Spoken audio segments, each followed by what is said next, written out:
You need to know when to cut your losses, and with the second parishioner prop, I need to cut my losses.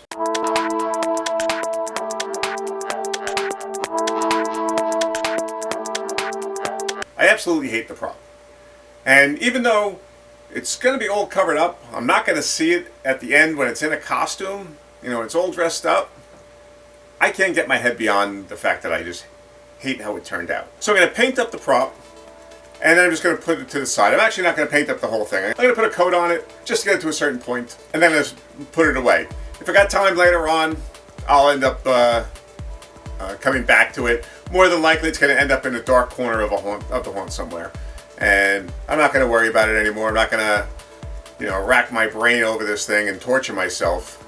So I'm going to paint it up, get it out, and move on to the next thing. And that next thing is going to be a church window.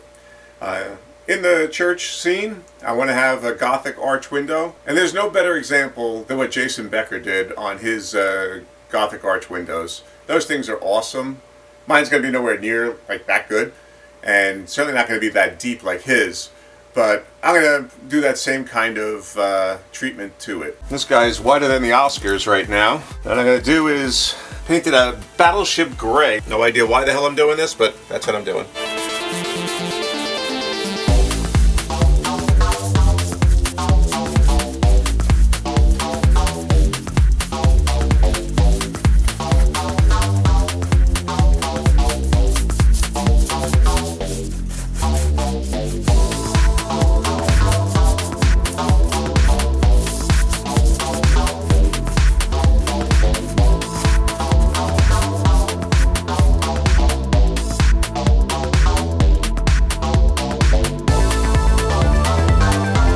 Okay, enough of that. No need to watch me paint something I'm not going to complete, so I'm going to just stop right there. What I do want to do is do a little bit more research on some Gothic windows. I've been looking around for a while for designs, and while I love Jason's design, I don't want to copy his, I want to make it my own. So, as I said, I've been doing around, doing some searching, and while Jason's is actually quite common design. It's called a lancet with oculus. The lancet being the tall, narrow window with the oculus being the grouping of the four circles. And those four circles are four lobes. It's called quatrefoil. It appears on a lot of medieval churches in the Gothic period. But there's a lot of options out there, and so I don't want to be biting off too much of Jason's design. So here's some ideas I've been looking at anyway.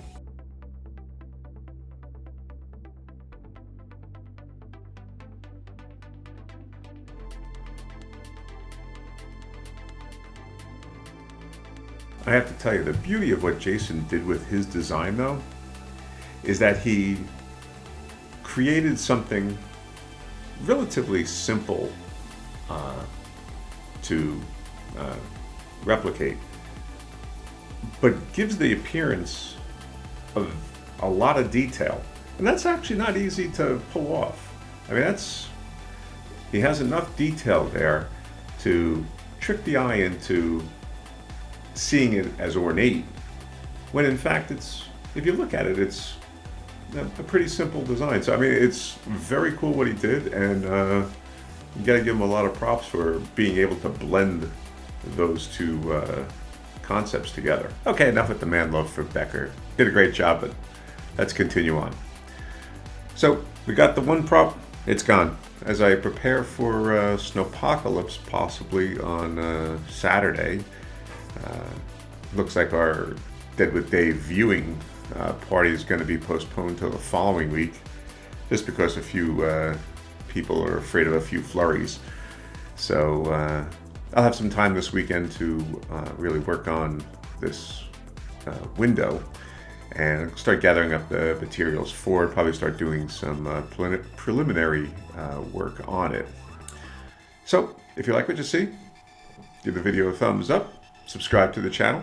I'm here every day working on Halloween props, and by subscribing you'll be notified as soon as the next video is posted. And let me know in the comments section below if you've got maybe some ideas on window designs, and maybe can point me to some other areas that I can look at on construction, so I'm not just completely stealing Becker's thunder. Okay, thanks for watching.